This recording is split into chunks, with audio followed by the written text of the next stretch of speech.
raise the camera. I'm gonna have to raise the camera properly. Okay.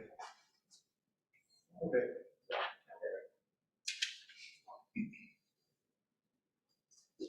Okay, well, thanks class for coming in.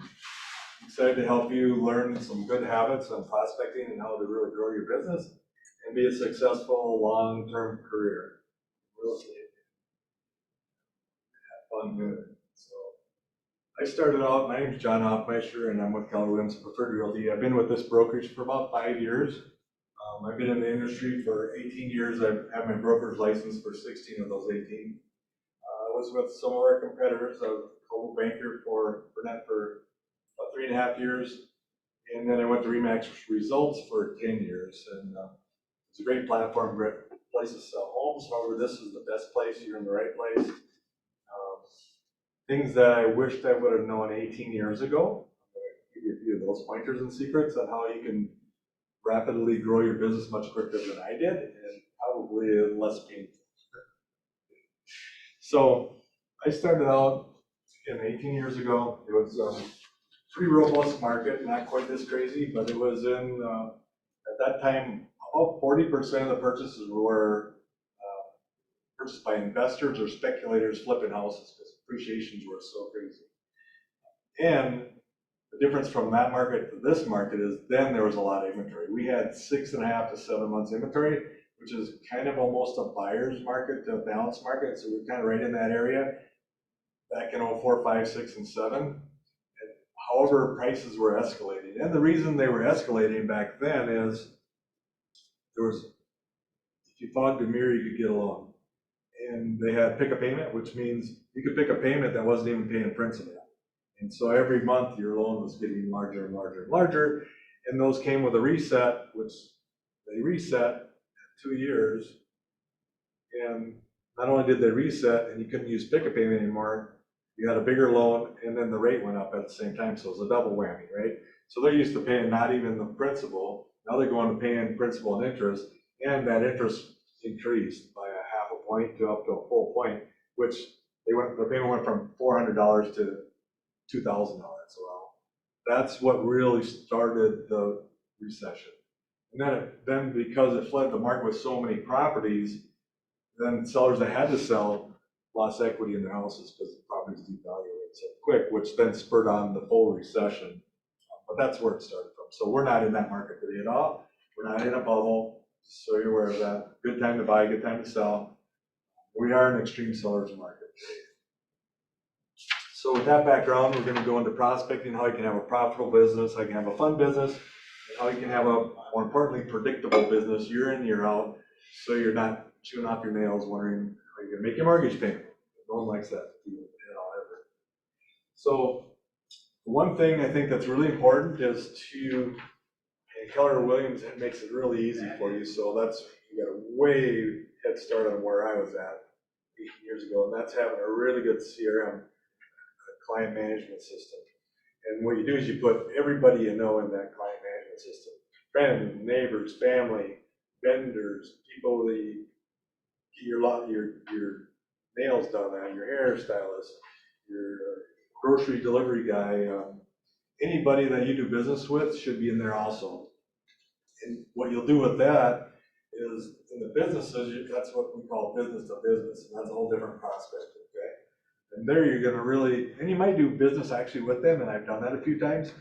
The real goal is that you're going to be working in a partnership to give referrals back and forth, right? And so that's really what you're looking for when you build business to business. And I'll go deeper into that. So right now, we're going to gather all those contacts in there. We're going to put them all in there. The goal is really, what's the goal for a PC? Is it 100 or is it 200 now? Contacts? To start your database before you're really supposed to do anything, is it 100? Yeah, it's supposed to be 200. 200, that's what I thought it was. Because it was 100 and I thought it got up to 2, right? So 200, and you think, how can I do that? Well, just like I said, you know a lot more people than you think you know. And you put them all in there, and the reason why is you never know who's going to want to transact and work with you, right? You just don't know. You least suspect it, they pop out of the woodwork. You can't be a private agent, you can't be a secret agent. You have to let people know you're in the business and that you're you're really good at what you do. So once you get all these folks in your database, like Jessica, you get 200 people in there. Now Jessica's gonna give you a golden star. Yep, Hey, golden star. go team.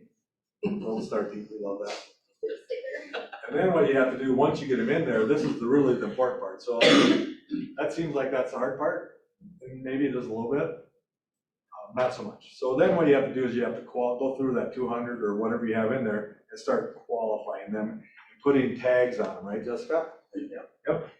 You're gonna have the A list, you might even have an A plus list, right? You might have a B list, a C list, and then a D list, then you're gonna have the B list, right? Or it could be B, however you wanna word it. I do B for vendors, free business to business. So, and then one thing that we have here in Keller Williams is we have what's called profit share, which is not why I came here, but it's a really exciting opportunity and it's a legacy you can leave. And I would even recommend and do, just tag it co-op agent. What you can do with them is you can put them on different campaigns so you can have conversations. And we're not recruiters. We're gonna have conversations on an opportunity, how they can maybe make more money, or have a better life, quality of lifestyle here at Keller Williams, which is the main reason I came over. Because I was doing perfectly fine at Remax, selling a lot of houses, and I wanted more than just sell houses, which is what I came to Keller Williams. I wanted more opportunities and a better quality of life. So, and how to really run a profitable business. Since I've been in Keller Williams, my profitability has probably gone up 20%. Doing about the same amount of deals. What that means is money in my pocket, folks. Just for clarity. So you're gonna go through, and so an A plus client is somebody that has done business with you or sends you a lot of referrals. You might not have that being a new agent, but where you maybe have a good indicator in someone that you have that tight a relationship with, like, I would never transact with anybody but you, I don't care, because you're my bestie. So you know that those people will probably more likely refer you, right? So they're your A plus, or what we like to call VIP, right, Jessica? The A list is somebody that's really done business with you, good likely to do, send you a referral. B list is somebody that you can educate, prompt, or work into and teach them how to give you a referral or potentially do business with you. A lot of times that's your center of influence, right? And one thing I did would have been 4 years ago, 5 years, 4 years ago. About a year after a year, a good coach came in with a full training. And he said, you should put everybody on your list, email, newsletters. And he said, because I do a lot of events. That's my big thing I do now. He said that you should invite them all to your events. If they know you sell real estate, you should do that. So I started doing that, right? And it was extra cost. However, my sphere of influence, first time of doing a piece of business, exploded in the last 3 years. Because I started doing that 4 years ago and including them to the family of the Hoffmeister homes team. So little money, big results. And it's just more fun. Mostly fun. Who's gonna kid? So if you can't have fun at work, especially at my age. Yeah, and I'm not 29. So when I started this, and then C would be somebody that's just there. They may do something, might not do something, but they're not worth kicking out the door, right? They're still a probable cause that they could do something with you. That might be, C's are probably gonna be have not mets or a good open house person or door knocking lead, or it could be a web lead, or it could be maybe a potential referral that came in could be a C, right? Because then you have to earn their business and elevate them to a B. So a C is a good platform. It's probably gonna be your whitest space, especially starting out. Once you get your business evolved, it becomes more A's. That's the goal, because right now I generally do 80 plus year in, year out referral, repeat business, which is fantastic. And then the D list is really, and there's a lot of just conversation about doing it or don't do it. For the most part, unless I really don't like them, I leave them on the D list. But if it's somebody that's nasty, they don't respect you, they're rude to you, just get them out of your database. And here's the thing. You're scrolling through the database, and you see that name and you just like cringe, it's like, delete it. Okay? Do yourself a favor, you don't need the business. That's the sweet beauty of this. We work with people that appreciate us, enjoy us, and they respect our value, okay? Anybody that devalues us, we don't need the business. We just don't. And then the vendor or the business to business, you're gonna list them, and I would even probably take it one step. I do multiple tags on the lender or the vendors. I would do one just at their vendor, right? So we've got the whole category of all vendors. Then I do their item of specialty, if it's landscaping, painting, electrical, plumbing, whatever. So you can just go through, tag, click, and here you got it. Because as you will see, I don't think I think it still records. Oh, No, I mean, as you'll see that you'll be getting a lot of referrals out for your vendors, right? I need a painter, I need this, I need a plumber, I need an appliance repair guy. So you'll start building that list. And if you don't have one, here at Keller Williams Preferred Realty, we have a really good vendor list that's on that Google spreadsheet. yeah. Yep. And it's always being updated, and you can add yours in there too if you have a great experience. So if you don't have one, you can get it on the spreadsheet, or you can reach out in our closed group. We'd be glad to help. That's what we do. It's our culture. So business to business, you can do networking with that if you want to start your own network group. That works really well too. But you're really looking for, and they could be just good or good partners, but you're really looking for, and more importantly, a lender. I learned this probably 14 years ago. Every lender will take business from you. There's very few that actually come in partnership with you and work with you and give you referrals in business also. So 14 years ago, I started sitting down with lenders because everybody wants to take your copy and they want your buyers. And that's all good and fine. And they're like, well, we're going to do great service. It's like, well, that's kind of bare minimum that I'm expecting to do great service. I'm not expecting one-on-one, but I'm expecting a partnership where you're going to give me some referrals. I'm going to give you some referrals. I know you're working with multiple agents, however, it's kind of a requirement if you want to team up with me. That just is. And by doing that, I get a lot of lender referrals now, both just on the sell side and not buying. So it's been a really good relationship. But when you set those expectations up, that's what you're going to get. So people are going to treat you how you train them to treat you, right? So you can get a lot of business out of business to business or business to vendor, whatever you want to call it. And then when you strategically set up your database, you're going to call the top list more often, or communicate with it more often. We have what's called a 36 touch, and when you break it down, we're probably more in the 60 to 70 touch per year with what we do. And I think most people find out that they're way beyond the 36 touch, and that's kind of like old school, like 10 years ago, I would think, right? Because we're doing a lot more touches than that.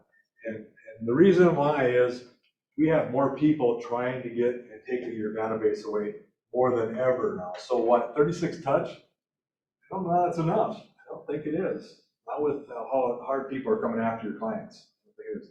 You got open door mail and every week, hey, I'll buy your house, here's the number I'll give you. And then you got, I mean, there's just too many people out there scraping to take your client out of your database. So I think 36 touch is too small. That's flat out bare minimum, I would say, in this marketplace. Yeah, Jason points out that, if you do a true 36 touch, then it's basically every 10 days that you're contacting them. Right. So, in obviously multiple different facets. Yeah. And, like, what do you feel like is the most important, or the one that is most impactful for your clients? Face to face is 100% the most impactful. Yeah. Your face to face, eyeball, belly to belly, 100% the best. Yeah. Always is. And with the pandemic happening, Zoom is one of my #1 business tools that I use. I have pro version, and it's worth the, whatever it is, $120 a year, $10 a month. You have pro version, 100% worth it, because you can run into a lot of dialogue, and there's different benefits of pro versus the free one. So here's the thing is, if I get a referral or I get a connection, how quick can I set up a Zoom meeting with most people? Same day? Yeah. Good chance. Next day, almost 100% guarantee I get I can get in front of them within 24 hours. And what's the statistic of the buyer or seller choosing the first agent? Like 85%. Yeah. And a Zoom counts for being in front of them. It's way better than a phone call. Because I can read their, I can read their body language, right? You can see their tone. You can hear their tonality, but you can read their body language. Body language is like 55% of communication. Words are like 5 or 6%. Tonality is 30%. So if I can get them on a Zoom call, I got a 99% chance of getting that contract signed that night or that week. So that's powerful. Is that worth $120 a year? Yep. So that's part of my business practice. And it's done very well for me. During the pandemic, I took listings, never saw the seller ever. Never even saw them in person, ever. All Zoom, because it was a pandemic. Right? And some of these people are older and they'd leave the house, I'd go walk the house and I never met them. So it works. So that's just in your head that you think you have to meet people, you have to. And there's a lot of things I learned through the 18 years of what's in your head is almost your worst enemy. Yeah. Not telling a lie, that's true. So there's a whole system, and that's a whole other training program, the 36 touch in marketing and what to do. I do events, so different ways of prospecting and finding sources of business. Door-to-door knocking neighborhoods with flyers could be for an open house. We had a standard practice rule, it was a 10-5-5. And that works if you're doing a for sale by owner or an expired listing or an open house. You're dropping off information. So open house, you're not, and of course if it's rural, you can't do it, but this is like urban, right? So you knock on 5 doors to your left, you go across the street, knock 10 doors, go across the street, knock 5 doors, you open house, give a flyer to your open house, invite them to come and see it. It could be an exclusive, maybe go half an hour early, invite them exclusively. Hey, I'm having a private open house exclusively just for the neighbors, right? And what you could do is you're probably not gonna pick up a buyer, or you have a really good chance of picking up a seller and a buyer, because they'll probably buy after you sell, right? So that's really what that whole prospecting is. So door knocking, neighborhood flyers, circle prospecting. That's circle prospecting. What that is, we're gonna go 2 ways with this. What it used to mean was once you just listed or just sold a house, you would call that neighborhood or you door knock that neighborhood. Now what we're gonna do, because of the inventory shortage, we're doing the golden letter circle prospecting, right? So what that means is you didn't have a sale, or you have a buyer or buyers that really love that neighborhood. And so you're looking for a potential seller that the buyer could, and you could put together a list. I have 3 buyers that want to come to this neighborhood. Joe, and you leave their last names off, but Joe, Bill, Jill, and they can afford whatever, and those letters work quite well, right, Jessica? Mm-hmm. So going door to door with that golden letter, circle prospecting would work. I think you guys have done that. Have you done that golden letter door knocking, or just mails? We just mailing Just so mailing. far. But it could work really well door knocking, Yep. don't you? Mm-hmm. Yeah. So I added that in there, so free of charge, no extra charge. No. For sale by owners, in this marketplace, they still think they can sell, and the more likely they can. Or they're not gonna have the representation, the bumps in the roads, they're not gonna get the highest price, trust me. I'm a way better negotiator than they are every day. Yeah. I'm gonna beat them up bad. Yes, I will. Expireds, not so much there. Only people that are just crazy and asking way too much money, which there still are. And what I've learned, and even in extreme sellers market, you know what? You can't get 50 cents per quarter, even in an extreme seller's market. Could you get 27 or 28 cents per quarter in this market? Yeah, probably. What we do know in a seller's market, you're gonna get a quarter per quarter. Right? You're gonna get 25 cents per quarter. That's what we know in a seller's market. And so when properties expire, it's only because their agent did a poor job advising them on pricing and wasn't strong enough to tell them the truth. Only reason it didn't sell. Period. Not a lot of them out there. Don't be calling it, do not call this. Huge fines, huge violations. We could do it, and I did it a lot. It wasn't a big deal. In fact, there was no do not call when I started 18 years ago. So calling, I actually built my business on calling expireds. Every day I get in the office, I get my list, I get on my phone, I get my headset on, 8 o'clock, I was dialing. I'd usually talk to 12 to 15 people an hour. I'd usually prospect for 2 to 3 hours calling expirees. I'd usually set 1 to 3 appointments, and I usually close 50 to 65, 70% of the expirees. They raise their hand, they wanna sell, they're gonna sell. Sometimes life changes happen, and then what you do is you put them on a tickle chart, like they have somebody pass in the family or cancer, stuff happens, it's real life.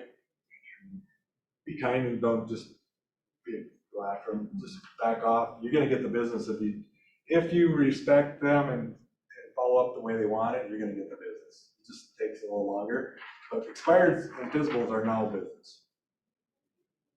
There's just not a lot out there. Can you convert a expired and show them that you're gonna put 10% more in their pocket in a safer way? Another way to do physicals is the whole thing is, well, you wouldn't want to jeopardize or put your family in harm's way, right? So what we do, and by using a realtor, what I'm gonna do is only real estate agents can show your house, and I take it one step further.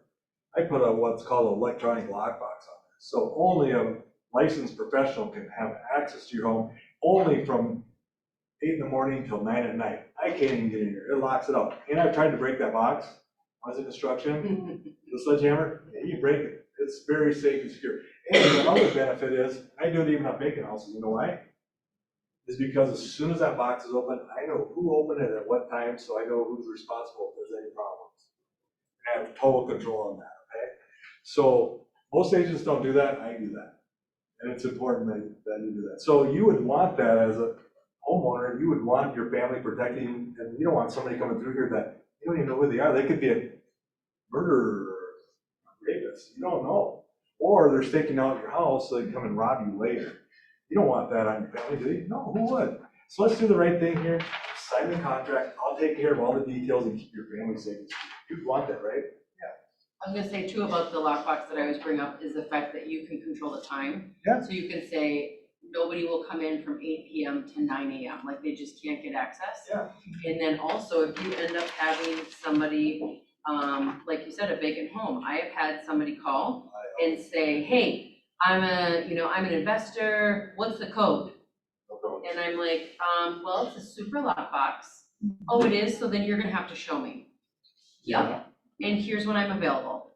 Well, I'm sitting outside the home. I'm like, well, that's nice, but that's not what I do. I only show you with buyer rep agreement. Right. It could be non-exclusive, but I'm not showing you without buyer rep. Yeah, and it's so easy to get sucked into their crap when you are like, well, it's kind of far away and I don't want to have to go and I'll just give them the code. And it is illegal, by the way, and potentially $1,000 fine, just so you know. Right. You cannot let buyers go unattended into a property. It is an illegal, finable offense. Right, and if you just have a happened a lot during the code, recession. Oh, yeah, Really? and if you just have a code, guess what? They can give it to anybody, and now anybody can get in that house. And they do. Yep. So, and that's the other reason, it's like buyers, unless you vetted your buyer, you don't know, because if it's just a sign call, you don't know, right? Right. They can look over your shoulder and get that code. Yep. The only time I use that, and I put it in a separate spot, like over in Hosted, is if we have contractors going in, and that only gets given out to the contractor. Most people have a door garage code, which is what we use for contractors. So Supra's work, it's worth the investment. Protect your vacant properties and protect your sellers. And the thing also Professional too, thing to do. like Jenny, for you, is a lot of times, and Cassandra as well, when you are out in the, I don't want to say the boondocks, but when you're further out and you're not in the cities, you will see those boxes all the time.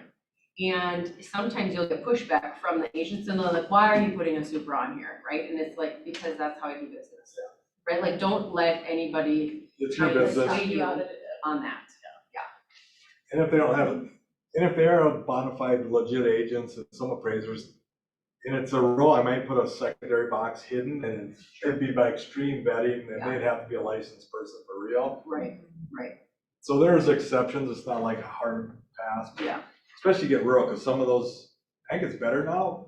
For a while there, they didn't have Supras and stuff in St. Peter Well, and Cato and. Yeah, and Jason just had one in, Erickson had one in Wanamingo, and, their inspectors down there can't get in, they don't have lockbox Yeah. access, and so they have to let them in, and they figure that if you're selling a house down there, that you would know that, right? And so Jason just happened to go down there and was like, hey, and he's like, yeah, I can't get in. So Jason's like, okay, so I'll let you in then, right? But there's no way he would have known that. He could have gotten a call, been an hour away and say, oh, now I gotta drive down there and let the inspector in, right? Okay. So you just have to be super clear on what those, So maybe Expectations especially are. in those Yeah. areas. Yeah. If in doubt, put a second key on a yep, code box around Yep. the side of the house. know what the garage Or code is, know the if there's a garage way to get in code. there, you know. Yeah, just Those have are a good backup pointers. plan, otherwise you're gonna be the backup plan of you driving there, right? And it's always gonna happen when you can't. I just put it back on the buyer's agent. It's your inspector, not mine. Let 'em Yes. in.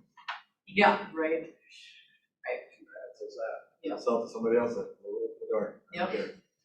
That's for a different market, you can't get away with it most of the time. Right. It's like, really, you wanna cancel? Great, my seller's gonna make more money, sign right here. Right, Thank you very right. much. They just made another 10,000. I make more money too, awesome. TNS properties could potentially be you can't market to them, but it's a property you could potentially go after for a buyer. So that would be business for a buyer. You cannot, anybody that's in the multiple listing service, you cannot solicit for business at all. However, that doesn't mean if someone refers you and the sellers are having a bad experience and they call you, you can go have a conversation and a listing appointment with them. You cannot initiate it.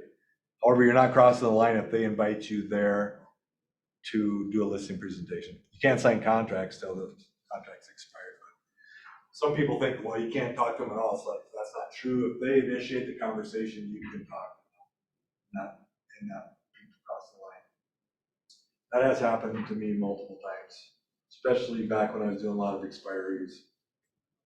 Because people hear that I'm the guy getting it done, right? I'm going, that's good. Right. I took expiries over after 3 times and tell them the truth, it's like, yeah, you're $100,000 overpriced. No wonder you didn't sell. They didn't have, that's a first real conversation, $100,000 overpriced, Jessica.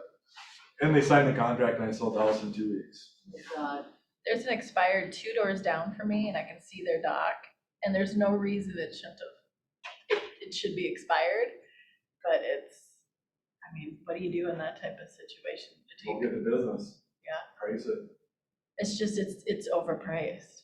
You tell them the Just truth, tell you show them the comps. In fact, here's, So should I pull comps on it I'm and have gonna them go all back to the ready and have story. the, because I was prospecting expireds, it was a Saturday morning, I was in my home office prospecting expireds. I looked at the sheet back when I was doing paper sheets for each one. I looked at it, I was like, and I knew the neighborhood, and I didn't even do comps, it's like, I could see it on the ground. I actually crumbled it up, I tossed it in the garbage can. I finished all my lists, and it's like, I still got 30 minutes to prospect I'm supposed to do. So it's like, okay, I pulled the stupid, so I pulled the paper out, I set the appointment, I go tell them the truth that it's $100,000 overpriced. I get the listing and I throw it in the garbage. Point is, you never know who's gonna work with you. Be honest, be upfront, tell the truth, let the numbers tell the truth, right? I mean, I got $100,000 reduction because I told the truth. Right. On the market for 2 years, I sold it in 2 weeks. okay. The other one I did up on the lake, North Lake Oaks. That one again was $150,000 overpriced. Agent didn't have 2 years on the market. It was getting to be a situation where they're gonna kick mom out of the retirement home because it was a state-directed sale because it was an asset. And in order to keep her in the retirement home she had to sell the asset. So, or they're gonna kick her out. So I structured a plan and sold it in 2 weeks. I told the truth, priced it right, marketed it right, sold it. Do your clients a favor, tell them the truth, even though it hurts. You'd rather let them down now, not take the listing, than let them down later, not do your job. Your job's telling the truth even when it's not fun. You'll gain massive respect when you do that and have a huge business because most agents won't tell the truth. They'll do whatever they do to get the listing. Then they'll try to beat you up week after week after week after week, Right. and get price reduction, right? And in a declining market, the number, I always try to project as it's going. So even in now, when pricing a house, because a lot of people don't know how to price a house in today's market, the pricing houses with the data we have today, which is not where the price is. So virtually you're underpricing a listing, which is why you're having 50 showings and 20 offers. I don't do that. Right. I project where the market's gonna be when it comes on the market, maybe push a little bit. Because I only want 15 to 20 showings and I want 1 to 3 offers. That's all I want. Because it's so much work It's- to look it's over 20 offers. Like, It's I just stupid. sold a condo and we had, 4 people wanted to put an offer and we ended up getting 2. And I was like, perfect. You know, it was like black and white, right? Like, here we go. And they were super happy and we sold it in like 12 hours. And it's, a lot of that is you, the agent, the professional, that's getting paid to do your job and tell the truth, setting the expectation for the seller that more than likely, we're gonna get 1 to 3 offers. We only need 1, and you're gonna accept that offer. You can be really happy with it because we're pricing it forward. And we're protecting your house from an invasion of a lot of buyers. You don't want that, do you? No, nobody does. Trust me, nobody wants that. Right. And we set up a system which we call gatekeeper 3 years ago before the recession, so we were kind of ahead of it. Because we hold the inventory, so we're the gatekeepers, right? So it's on our terms. We set it up, we slow it down. The reason we slow it down a little bit is because we want more deals out of that deal. If it's selling that fast, you don't have time to slow it down to get your next 1 or 2 deals out of it, right? So we started slowing it down, we started using the coming soon. Then with the pandemic, then we added in weekends only for showings, because people work from home. And we've had just tremendous success with that. It's just been, it's amazing how many referrals I get, and neighbors saw what we did for the client and the raving fans of people, and then it's like, I have no competition once I hit that marketplace, right? Might be other agents, and I've competed with 3, 4 other agents, and these other, just because they think they have to, and I always get the listings. And I have that expectation with them, conversation of, this is what we're gonna do, we're gonna have an open house, we're gonna do all this because we're gonna market it, and we're gonna get as many people in as we can, and you can leave for the weekend, right? And then, Tell them get a hotel on Saturday and right, come back Sunday late. What time you wanna come back on Sunday? We'll stop showing. right, 6 o'clock, okay? Right. Last showing will be 5 o'clock. Perfect. And we'll review offers on Monday. We'll do highest and best at 8 o'clock on Sunday, and you have a good night's sleep. You can this has become popular, mass emailing realtors around the area with buyer needs, cold letters to realtors, basically. I don't know if you've seen it, but I've seen a huge increase coming into my inbox. oh, yeah. It's huge. Yeah. Good for them. Facebook groups, really the key for Facebook is, and it's a pretty proven fact and it generates business, it's the 555 every morning. And really the whole prospecting thing, it doesn't matter what you do. If you're a phone caller, you're a door knocker, you're an open house person, you're an event person, there's one key component, and if you don't do it, you're not gonna be successful. You just won't. Or if you are successful, you're gonna be doing this, and it won't be predictable. And the thing is, the magic word is consistency. And with consistency, you get compounding effects. It just builds. So whatever you do, you have to be consistent in doing that. If you're gonna do videos, or if you're gonna do Facebook, or if you're gonna do combination, and top producers never have more than 3 sources. You starting out, you might have 5, but I would recommend not having more than 5 sources. You're doing open houses, doing golden letter campaigns. You might do some events, because we have some really good hosted events here at the Market Center that you can have your clients come to for minimal cost, which is a great way to get face to face. Maybe you like expires or FISBOs, that could be a part, or maybe you like door knocking in the neighborhood and what we call farming. And again, you don't want to bite off more than you can chew, because if you're farming in a neighborhood, you want to be in there every month consistently, never miss a beat. So you might start out with 50 or 100 homes. Once you get that nailed down, then you can increase your neighborhood So I would recommend never going over 5. And as you get better and you start vetting out your business, you're gonna start pulling off some of those, because you're gonna see, well, 50% of my business here, 40%'s there, and 10's here. Why am I even doing these? That's just ineffective. And what does Gary say? Focus on your top 20%. So if that's your top 20, just get rid of those. Which is why most top agents have 3 sources of business. So going back to Facebook group, the 555. So that's getting in there every morning. Usually takes, I think if you're doing it right, I think they say, what, 30 minutes? And I'm not real great at it, but I am consistently in Facebook making communications. So what they say is you do 5 likes or hearts, you do 5 comments, and then you do 5 direct messages. And that takes you probably 30, 40 minutes. So you can do that in a cup of coffee in the morning, just chilling, right? And that's legit prospecting, and it works. There's people that's all they do. That's their number 1 primary, and they make a lot of money. In fact, I don't know what the gal's name is that teaches that course, but that's all she does is her Facebook prospecting. She makes a lot of money. She's got a great business. Rachel Lee? She does social marketing, yeah. Yeah. Yeah. I don't know if she's the one that came up with the 555, but she Oh, does. that's a different gal. But husband Rachel and wife. does social media on steroids. She's crazy good. It is Leslie and Yes. Peters, Leslie and Andrew, Yeah. Andy, Yeah. Out of Atlanta. Atlanta, Georgia area. Yeah.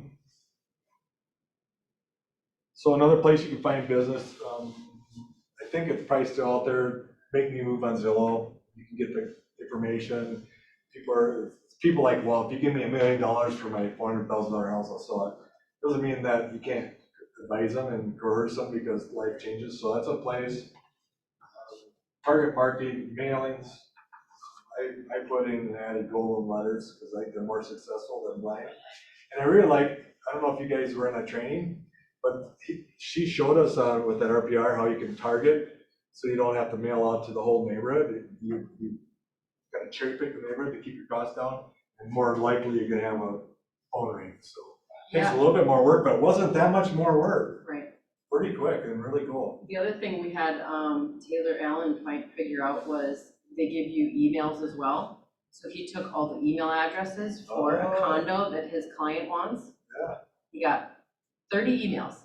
He got 3 responses. Wow. He has a listing appointment on Monday.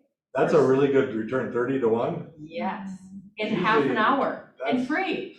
People were sending emails, people check them. Yep. And this person said, yeah, you have, and he's like, yes, I have somebody who wants to buy. So he's taking his buyer, he's, Probably do it one time. it's amazing. And do not call you. I usually do a couple 1 times a year. Yes. Yeah, it's amazing. Another thing you do is go, once you start categorizing your database and you have a buyer need, and you start getting to know your database, you might find a house that you know that in your database, one of your past clients, they're getting to a point where they're retiring, or they need a different house, and that house might fit their needs. So it could be a natural thing. Hey, give them a call and say, hey, I have a buyer that, really your house would fit for them. Is it something you consider selling, and maybe making that move now instead of 2 years? There's a good chance that happens, right? It's possible there. Canceled listings, they're the same as expireds, except they probably got PO'd at the agent and just canceled the contract. Canceled, I find, are a little harder to convert than expirees, but not as hard. Usually they have a life circumstance or something that changed that's legit, and you can't change that. Because it's a real deal, it's not just an excuse, right? Sellers in your database, kind of talked about that. However, it could be sellers. When I was doing a lot of prospecting and expirees, I had a lot of canceled listings primarily. It's like, yeah, I'm not coming on. However, if you bring a buyer, I'll sell it. So I had my own pocket list of database that I had all these cancels or expireds that I'm not listing it. However, if you got a buyer, I'll work with you. I'll pay your 3% or whatever. So it'd be like a one-time showing contract because they won't sign a listing. But then I had a resource of houses that most agents didn't have, because most agents never called expireds even back in the day, even when it was open game. But now with very few expiries and with the do not call, you almost, to make expiries work, you almost have to go to the door. If it's in your neighborhood, why not? I wouldn't go out 50 miles door knocking expired, so. Another great source of potential houses for your buyer is when you do a buyer search, set it up on houses contingent on sale of a buyer's property, because there's a bump clause. You can bump that contract. So that's a possibility. Builders, they're a good resource. I'm actually out now looking at some dirt and working with some builders, because hey, out there, we're gonna go make it. So, and not owner occupied, which you get through RBR, those are people that, they don't live in the house. They could be in state and still not living, or they could be out of state. So you can take that list and go after them, say, hey, the market's hot. How do you like not to be a landlord anymore? Cash out, get your equity, and go buy a property, especially out of staters. Then you can buy a property, like I'm working with one guy, he's got a house in Eden Prairie. Well, he's never come back to Minnesota, ever, never. And he lives in Florida, and it's like, well, how about you do a 1031 and buy a investment property kind of where you live? He's like, oh, I love that idea. Most people don't think about it or understand how it works. So, and what that does is it saves him from having any long-term or short-term capital gains. He can roll it over into his next investment property for, I think the fee is usually $1,500 to $2,000, because there's some extra costs in running a 1031 company to manage it. That's pretty expensive, a lot less than your taxes. Then you can, one thing we did is we took that 1031 exchange and we split it out into two properties.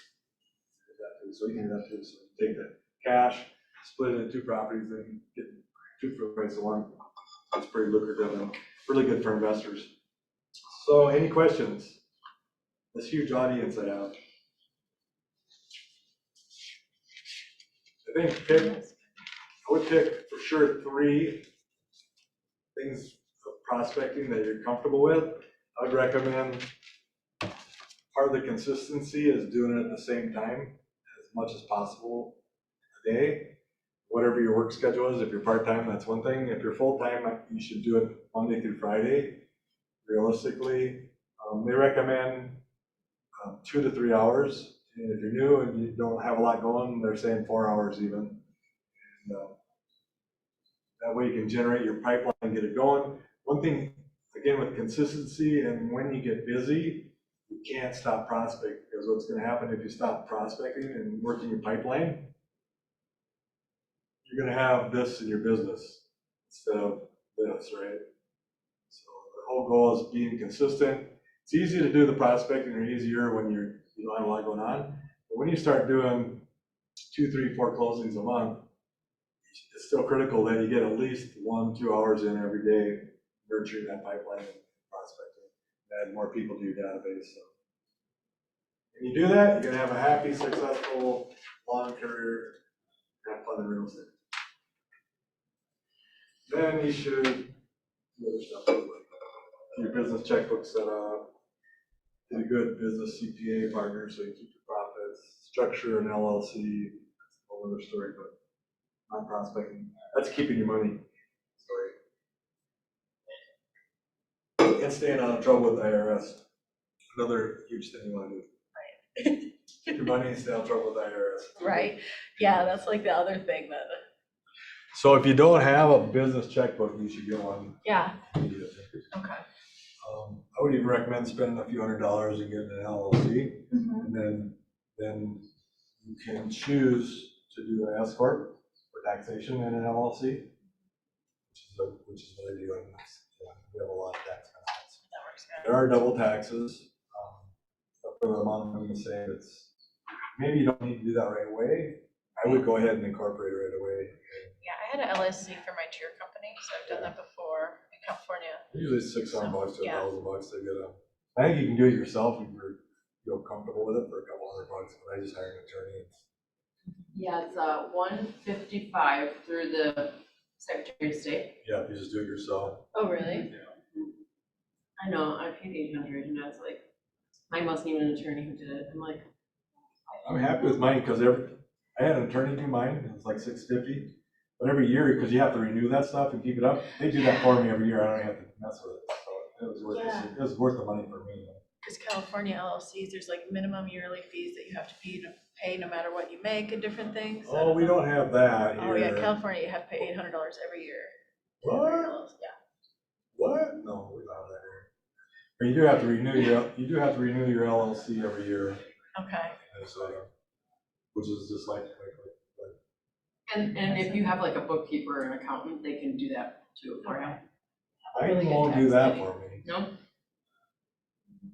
My attorney does it though. Your bookkeeper might do it, mine won't though. Because they didn't draft it for me. Sure. I think if BBB, because they have an attorney, if they would have drafted it, then that attorney would do it. Sure. I did that before I met BBB. Yeah. By the way, saved me tens of thousands of dollars. Maybe a huge profit. They look like a huge investment, and they are, but you're partnering up with the best of the best, and their specialty is real estate. And once you start getting investments in there, even better. Thank you, sir. Yeah, thank you. Pleasure. Thank you much. That was You really learned good. something That was very helpful.